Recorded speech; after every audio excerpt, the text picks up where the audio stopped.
Have you ever heard the simulation theory? Oh, yeah, sure. You know, like Yeah. the idea that our reality, it might actually just be like a super advanced computer program. The Matrix, yeah. Yeah, exactly, like the Matrix. Well, get this, we're taking that whole concept to a whole other level with this guy, Jeff Grupp. He's a philosopher. Mm. And he's kind of like Neo from the Matrix, but instead of, kung fu fighting agents, he's like exploring the spiritual implications of reality being created by, wait for it, God.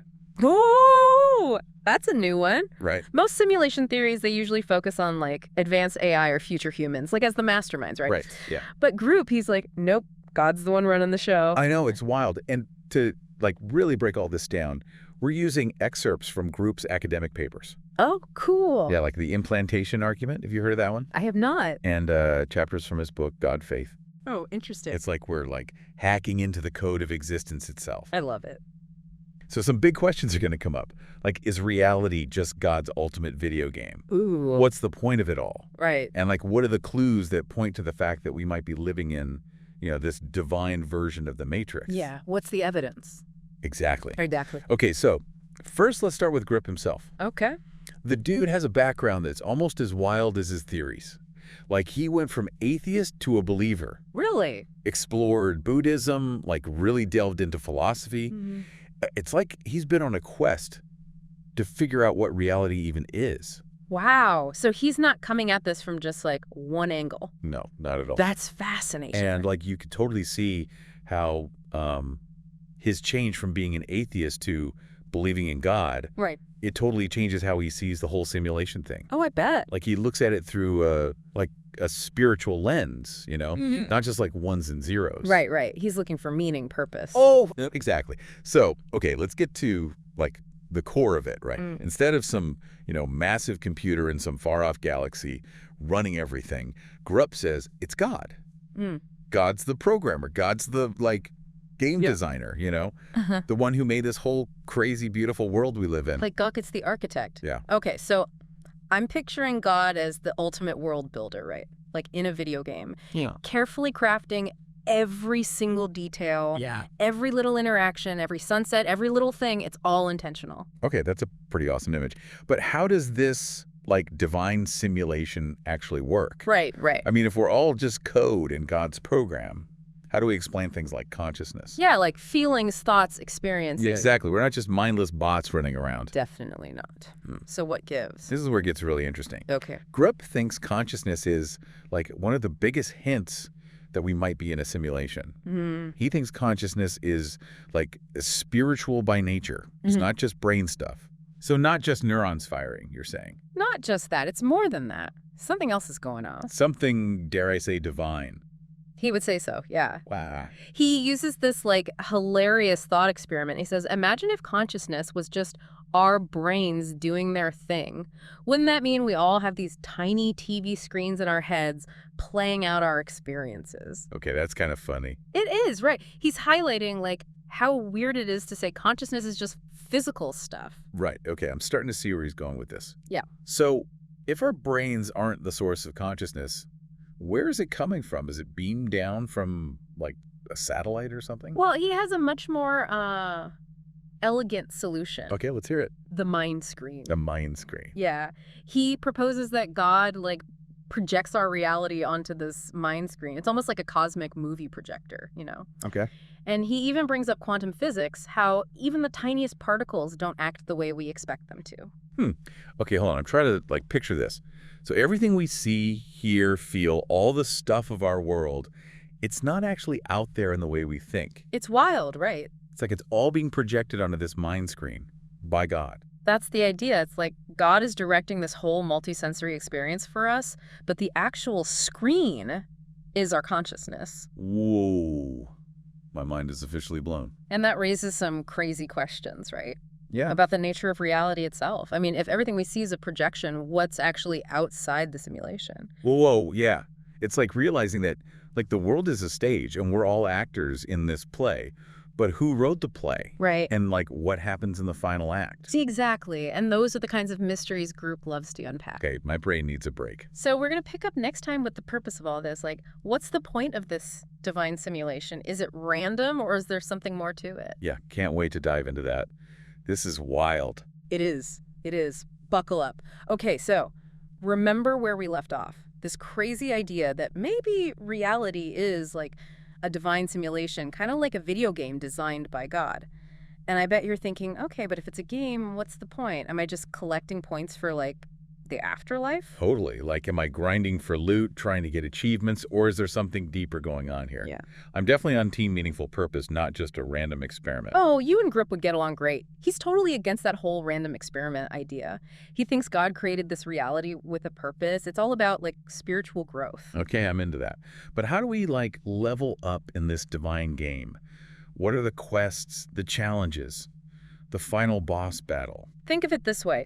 Grip sees this simulation as like a spiritual gym for our souls. All those challenges we face, the choices we make, the ups and downs, it's all designed to help us grow, learn, and ultimately connect with God more deeply. So it's less Grand Theft Auto and more like a cosmic version of The Sims, where we're building skills and relationships, reaching our full potential. Exactly. He even talks about the God high, the state of like pure bliss and connection with the divine, something you can actually reach in this life. It's like unlocking a hidden level of consciousness where everything makes sense.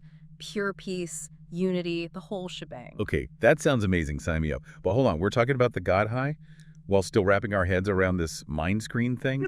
I need a little more on that. If everything we see is projected by God, what's even real? Is it all just an illusion? Yeah, it's a tough one, and Group doesn't shy away from that, from the paradoxes. He'd say that even though the simulation is a projection, our experiences, the emotions we feel, the connections we make, those are all very real. They're just playing out on a different stage than we think. Okay, so it's like watching a movie. Yeah. The images on the screen aren't real, like physically there in the theater, but the emotions they bring up, the stories, those are real. Those affect us. Exactly. The simulation is like it's a framework for experiencing all these emotions, challenges, and ultimately growth. It's all about learning to navigate the good and bad, the happy and sad times, and using all of it to connect with, like, the source of it all, the divine. So the goal isn't to escape the simulation. It's to, like, master it, to reach a point where you see the design, the hidden meanings, the lessons in every experience. You got it. And Group would say one of the biggest clues that we're in a simulation is all the contradictions in reality. Think about it. We want certainty, but life is full of uncertainty. We want things to stay the same, but everything keeps changing. Yeah, it's like that saying, the only constant is change.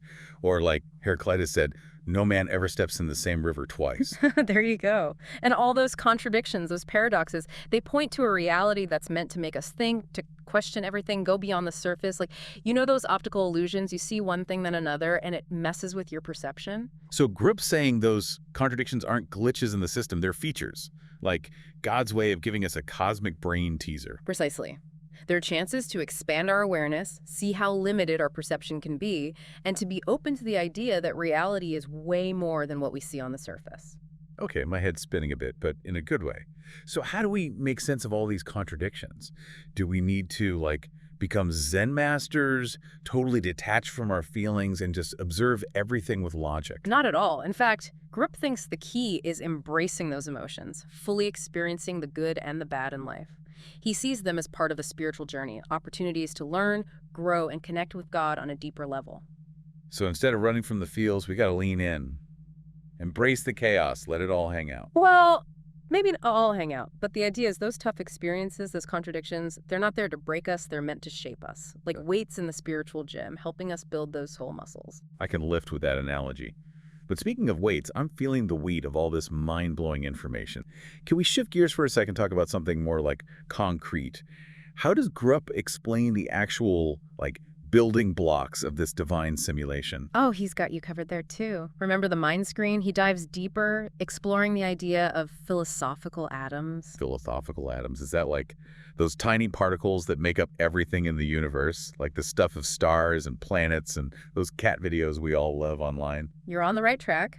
But instead of physical particles, these philosophical atoms are more like fundamental units of energy and information, like the raw materials God uses to create the simulation, kind of like the pixels that make up an image on a screen. So they're like the building blocks of reality, but instead of protons and neutrons, we're talking about something more uh, metaphysical. Exactly. He's saying these philosophical atoms are dimensionless, indivisible, like the tiniest bits of existence you can have. And they combine in infinite ways to create the whole universe with all its crazy diversity and complexity. So it's like God's working with a cosmic Lego set, but instead of plastic bricks, he's using these energy information things to build everything: galaxies, puppies, that perfect cup of coffee. I love that visualization. And just like Legos, endless possibilities, right? Speaks to the infinite creativity of like the divine mind and how reality is always evolving, changing, becoming something new. This is like seriously blowing my mind. But wait, if everything's made of these philosophical atoms, where does our consciousness fit in? Are we just like fancy arrangements of these energy units, like super sophisticated Lego builds? This is where the mind screen comes back in. Remember, Grupp thinks our consciousness is like a screen where God projects the whole experience of reality. So the philosophical atoms are the materials, but it's God's consciousness that arranges them into the patterns we see as the world. So God's the artist, the philosophical atoms are the paint, and our minds are the canvases. You got it.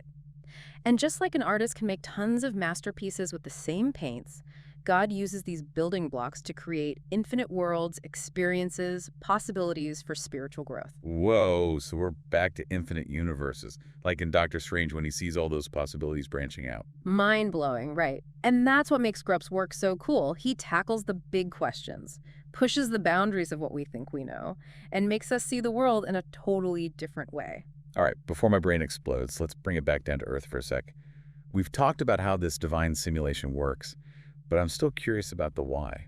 What's the big picture purpose of all this? Grupp believes it's all about spiritual growth and evolution. It's like a cosmic school where we're all students learning to navigate life and get closer to God. So it's not about escaping the matrix, it's about mastering it, becoming such expert players that we unlock the secrets of the universe and reach, like, ultimate enlightenment. Exactly.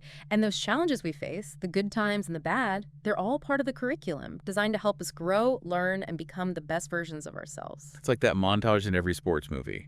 The underdog team trains super hard, pushes through pain, and comes out on top. But instead of a trophy, we're going for spiritual enlightenment. Perfect analogy. And just like in those movies, the journey is just as important as the end goal.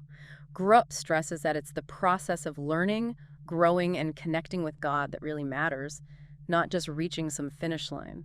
So it's not about crossing some spiritual finish line. It's about enjoying the journey. All the ups and downs, twists and turns, epic boss battles, and quiet moments of reflection. Precisely. And Grupp believes we each have our own unique role to play in this whole cosmic adventure. We have different talents, challenges, and lessons to learn. Like that scene in Avengers Endgame. All the heroes assemble to fight Thanos. Everyone has their part, their special skill to save the day. Exactly. And Grupp thinks that by embracing our own individual journeys, learning from our experiences, and connecting with God in our own way, we all contribute to the grand scheme of things. Okay, this is inspiring stuff. But before we get carried away saving the universe, I got to ask about what happens when we graduate from this cosmic school. Is there an afterlife? Do we keep our memories, or do we start over as, like, spiritual newbies? Grupp's idea of the afterlife is really interesting. He thinks death isn't the end of consciousness, but a transition to another level of reality. It's like taking off a VR headset and finally experiencing things without filters, directly. So it's like leveling up in a video game, but instead of new weapons or skills, we're expanding our consciousness and getting closer to God. Exactly. And Grupp emphasizes that the afterlife isn't some static place. It's an ongoing journey of growth and evolution. We can explore our full potential and connect with the divine in ways we can't even imagine right now. Okay, eternal life as a spiritual adventure. Count me in. But before we drift off to celestial bliss, let's bring it back down to earth. If we're in this divine simulation, surrounded by opportunities for growth and connection, should we be living our lives differently? That's a great question, and Grupp tackles it head on. He thinks understanding the true nature of reality can help us live more meaningful and fulfilling lives. So it's not about escaping the simulation, but about learning to play the game masterfully. seeing the divine spark within ourselves and the world around us. Exactly. It's about appreciating this simulated world, even with its flaws and challenges, and using every experience, interaction, every moment as a chance for spiritual growth. Like taking the red pill in the Matrix. But the real world isn't a dystopia. It's a vibrant world full of opportunities for adventure, connection, and ultimately, something bigger than ourselves. I love how you put that. Grip's work encourages us to see the world that way, to embrace this adventure of being alive, and approach each moment with a sense of wonder. Okay, I'm pumped about this whole divine simulation thing. But before we try to save the world, I gotta hear what Grupp says about the God High. Is it something we can experience now, or is it just for the afterlife? And how do we get there? Is there a secret handshake, a cosmic password, a cheat code to unlock this ultimate consciousness? You're going to love this. Grupp thinks the God High, what he also calls omnipresence prayer, is something we can experience right here, right now. It's not just for saints or gurus, it's for anyone willing to put in the effort to connect with God. Okay, I'm in. But what is omnipresence prayer exactly? Is it like regular prayer, but supercharged? Do I have to climb a mountain, chant, or stand on my head to reach cosmic bliss? It's simpler than that, actually. He describes omnipresence prayer as consciously recognizing and experiencing God's presence in every moment, in everything. It's like shifting our perspective, not just seeing the world through our limited view, but experiencing it through the eyes of the divine. So it's like becoming one with the force, tapping into that energy field that connects everything. I like that. It's about going beyond our ego, the limits of the mind screen, and seeing the world as an expression of God's love and creativity. Okay, I'm starting to get it. But how do we actually do that? How do we go from being caught up in our own stuff to experiencing this bigger interconnected reality? Grupp stresses finding inner stillness, quieting the mind, and being open to God's presence, which is always there even if we don't notice it. Meditation, contemplation, simply paying attention to the present moment, these are all ways to cultivate that awareness. So it's like hitting pause on our busy minds and tuning into the cosmic channel, silencing the mental chatter and listening for whispers from the divine. Beautiful way to put it. And Grupp believes that's when we start experiencing the world differently. Colors pop, sounds are more harmonious, and even everyday things have a deeper meaning. Like those times when you're totally lost in something you love, painting, playing music, hiking, you lose track of time and feel this amazing peace and joy. Perfect examples. Those moments are glimpses of the God High, of experiencing reality through divine consciousness.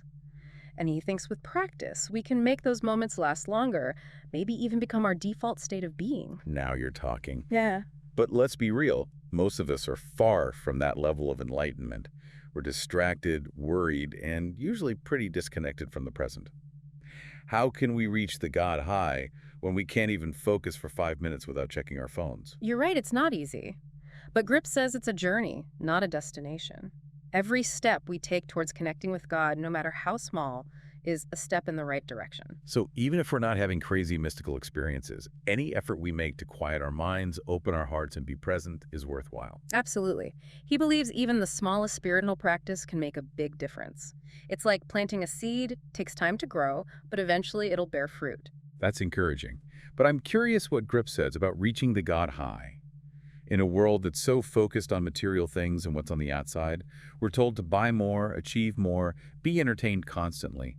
How do we find inner peace and spiritual connection in a world obsessed with looks and fleeting pleasures? He knows it's a tough battle. He even talks about things like addiction, how we get trapped chasing those quick hits of pleasure that leave us empty in the end. So it's like we're constantly being pulled in two directions, toward the divine and towards the material, towards lasting fulfillment and towards distractions. Exactly. And Grupp thinks reaching the God High means choosing the path of spiritual growth, turning our attention inward and connecting with God. Like taking the red pill instead of the blue pill, waking up from the illusion of the material world and embracing the spiritual realm. Perfect analogy. And he believes making that choice, even a tiny step at a time, is how we unlock the true potential of this simulated existence. We've talked about so much, the mind screen, God High, the idea that reality is a spiritual gym. But how does Grupp's version compare to the more popular simulation theory, the one Elon Musk and others talk about? He spends a lot of time addressing that. He sees flaws in the popular version, especially in how it focuses on a materialist view. Break that down for me. What's a materialist view?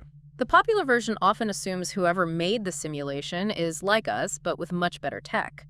Think future humans, flying cars, robot butlers who can create these super realistic virtual worlds. So like the Matrix, but instead of being plugged into a bad place, we're in a more comfy version of reality. Right, and Grupp's issue is that it assumes technology and consciousness just keep progressing in a straight line. He says if we're in a simulation, the creators might be so different, so beyond what we know, that our ideas of tech and civilization are irrelevant. Like an ant trying to understand the internet. They see the cables and signals, but not the vast network of information. Exactly. Grupp says we limit ourselves trying to fit this simulated reality into our current limited understanding. He's like, think bigger, beyond human limits. I see his point. So if it's not future humans with fancy gadgets, then who or what made the simulation? For Grupp, it's clear. God. He argues only a divine consciousness, infinite power, and intelligence could make a simulation as vast and complex as our reality. So he disagrees with who made it and how they made it. Yes, he thinks the popular version uses a material framework for something that's spiritual. Consciousness itself is spiritual, so creating a simulated reality would be a spiritual act, not technological. So not some civilization coding or building supercomputers, but God creating reality through divine consciousness. Instead of lines of code, it's divine intentions, creativity, love becoming the world around us. That's Grupp in a nutshell. And he thinks this is key to understanding our existence. It's not about the mechanics. It's about connecting with the source, the divine consciousness behind it all. Okay, I see the difference. But if the creators are so different, so beyond us, how can we even begin to understand them? Grupp says the key is looking inward, not outward. By exploring our own consciousness, going deep inside, we can get glimpses of the divine consciousness that made us. Like that saying, know thyself. But not just knowing our personality, it's about tapping into that divine spark inside, the connection to something bigger than ourselves. You got it. He thinks the answers to the biggest questions are within us. And he sees this divine simulation not as a trap, but as a classroom, a place for our souls to grow and ultimately become one with God. Okay, so we've been on this mind trip through Jeff Grupp's ideas, exploring this whole concept that reality is a divine simulation made by God. What's so wild is how he takes this idea, which could easily feel kind of, depressing, like we're all just stuck in some cosmic game, and he makes it hopeful, like it's empowering. Yeah, totally. He's not saying give up, it's all fake. It's more like, hey, even if this isn't the ultimate reality, there's something incredible about it, and there's a bigger meaning behind it all. Exactly. It's not about feeling trapped. It's about seeing this simulated reality as a chance to grow, connect with something bigger. But I'm curious, does Grupp ever, dive into the science side of this? He talks a lot about spirituality, but does he back it up with, actual science? Oh yeah, for sure. He uses some pretty mind-blowing ideas from quantum physics, actually, to support his theories. Quantum physics. Okay, now we're talking. I got to hear. So one thing he points to is this idea that, at the tiniest level, reality isn't as solid and predictable as we think. The rules change when you look at the really, really small stuff. Particles can be in multiple states at once, and just by observing them, we change how they behave. Whoa. So it's like the universe is playing hide and seek with us. It's all blurry and uncertain until we try to look directly at it. Exactly. And Grupp thinks this shows that what we perceive as reality might not be the whole picture. It might be more like a projection, our best guess based on limited info, rather than seeing the real deal. Okay, this is wild. So the weirdness of quantum physics actually backs up his divine simulation theory? That's what he argues, yeah.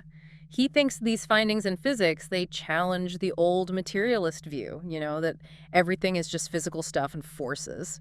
It opens up the possibility that there's something more, something spiritual behind it all. It's like science is catching up to spirituality, realizing that there's more to the universe than we thought. Exactly. And Grupp's trying to bridge that gap, show how science and spirituality can actually work together, Okay, we've talked about some pretty mind-blowing ideas, but let's talk about Grupp himself for a second. This guy's life has been like a normal philosopher's life, right? Right. Going from atheist to believer, working as a jail chaplain. It's pretty unusual. Yeah, tell me about it. His personal journey is a big part of why his work is so interesting. It's not just theories. He's lived these ideas, wrestled with them, and found a way to make them real in his own life. It's like he's a walking, talking example of how powerful this stuff can be. Totally. And you can see how his experiences, especially working with prisoners, have shaped his views. He's seen how limiting a purely materialist worldview can be, and how a spiritual perspective can bring hope, even in the darkest places. It makes you think, if reality is a divine simulation, maybe those tough times, those dark places are part of the design, like tests to help us grow.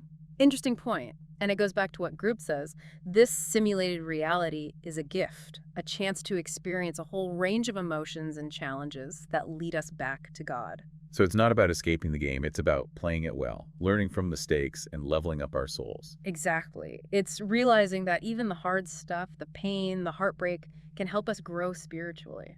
It's amazing how we started talking about simulation theory and ended up having this deep conversation about spirituality and the meaning of life. It's the Grupp effect. He takes an idea that could be cold and impersonal and makes it warm, hopeful, and full of purpose. It's like that friend who takes you to a haunted house, and afterwards you're like, whoa, that was actually fun, and kind of profound, too. I love that. It's the perfect way to describe Grupp's message. Even if this reality isn't what we thought, there's so much beauty and wonder in it. And in the end, it's all pointing us towards something bigger than ourselves. Well said. I think we've reached peak enlightenment for one episode. My brain is buzzing, but my heart is full. Me too! It's always a joy to explore these big questions, to remember that even in a simulated reality, the possibilities for growth and connection are infinite. So, to everyone listening, keep questioning, keep exploring, keep playing the game. Who knows what amazing truths and experiences are waiting for us in this divine simulation? And even if you're not sure about the whole simulation theory thing, the questions Grupp raises are important for all of us. What is consciousness? What's the purpose of our lives? Is there something more to reality than what we see and touch? Those are questions worth thinking about, whether you're a philosopher, scientist, or just someone trying to figure out life. Couldn't have said it better myself. So, until next time, keep searching for those God highs, and thanks for joining us on The Deep Dive.